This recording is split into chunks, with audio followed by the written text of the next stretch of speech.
Wani Dagang, sebuah channel yang senantiasa mengajak pemirsanya untuk berani berdagang. Subscribe Wani Dagang.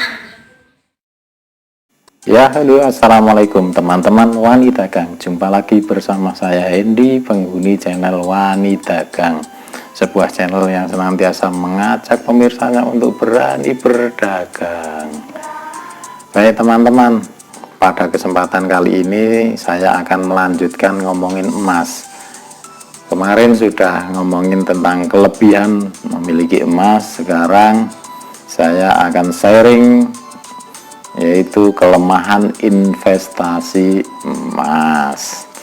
Sebelum saya lanjutkan, teman-teman yang belum subscribe silahkan subscribe dulu dan nyalakan lonceng notifikasinya agar tidak ketinggalan video-video dari channel Wani Dagang.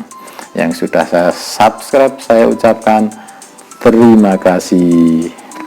Nah teman-teman sekalian, memiliki emas tentunya bukan berarti tanpa resiko, tentunya ada resikonya. Dan juga di dalam investasi emas itu juga mengandung berbagai kelemahan.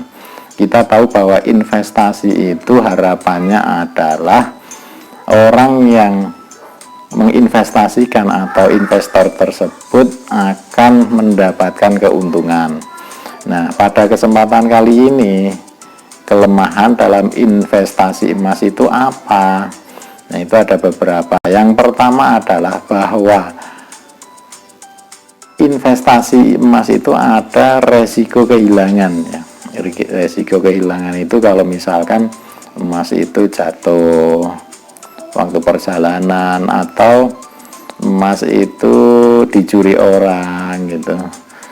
Maka dari itu ada berbagai bank ataupun mungkin juga pegadaian itu memiliki sebuah layanan yaitu safe deposit box, yaitu untuk menyimpan emas milik nasabahnya.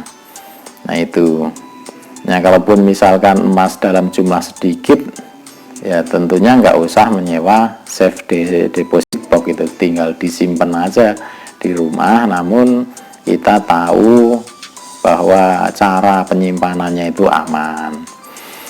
Nah begitu teman-teman, itu kelemahan yang pertama. Yang kedua adalah harga emas itu fluktuatif, jadi setiap detik, setiap waktu, atau boleh dikatakan setiap hari itu emas itu mengalami kenaikan ataupun penurunan harga. Jadi di sini terkadang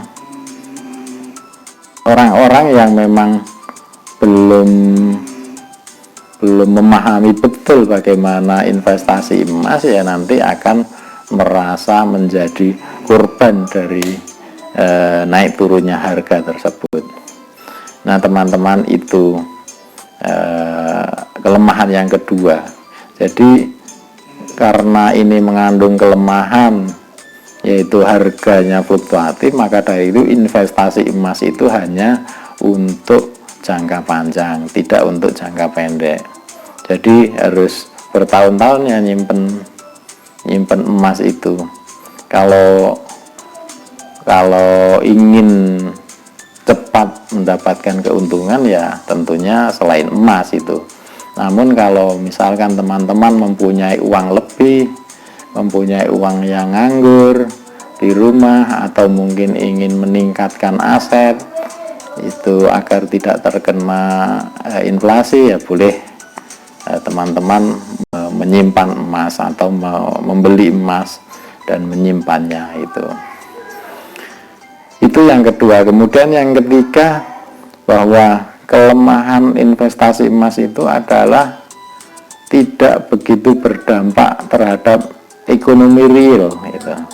Ekonomi real, karena emas itu perputarannya tidak seperti komoditas lain ya. Kalau yang lain misalkan dalam sektor logam itu ada tembaga ya, tembaga dipakai untuk berbagai keperluan, membuat alat-alat rumah tangga itu, dan itu akan mengalami perputaran yang lebih cepat dibanding dengan emas.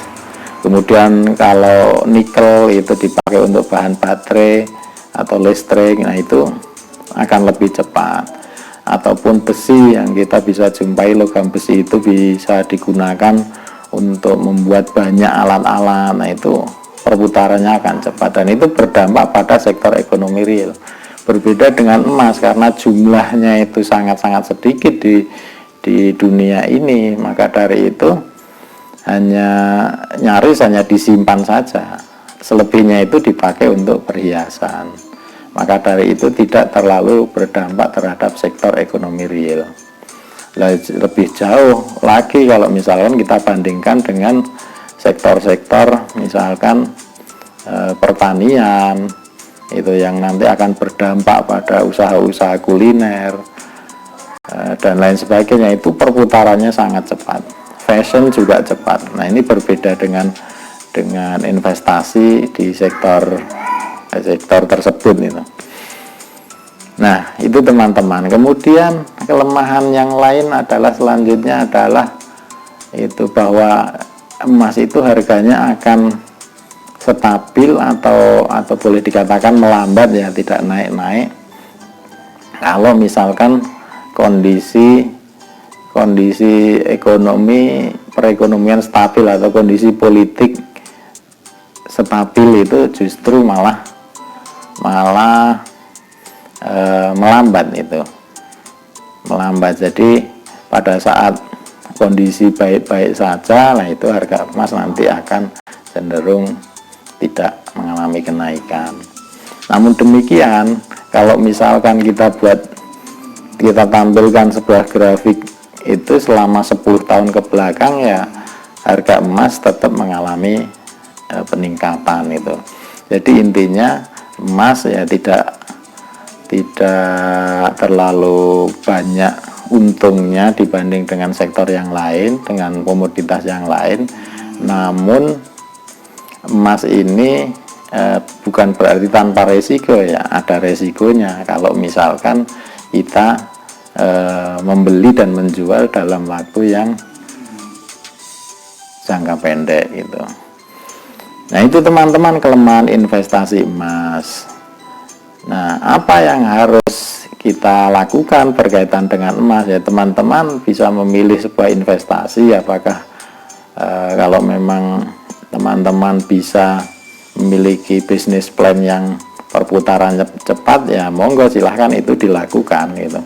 Namun kalau teman-teman memiliki uang dan didiamkan saja, belum memiliki bisnis plan yang lain, nah itu lebih baik diinvestasikan melalui emas. Nah teman-teman, next time akan saya sharing lagi berkaitan dengan emas. Nah, saya akan coba nanti review ya emas-emas seperti ini. Ada emas antam, emas koin-koin yang dimiliki oleh brand-brand yang mungkin teman-teman bisa jadi ada yang kenal, ada yang enggak. Nah, nanti coba saya review. Gitu teman-teman. Sehat selalu. Wassalamualaikum.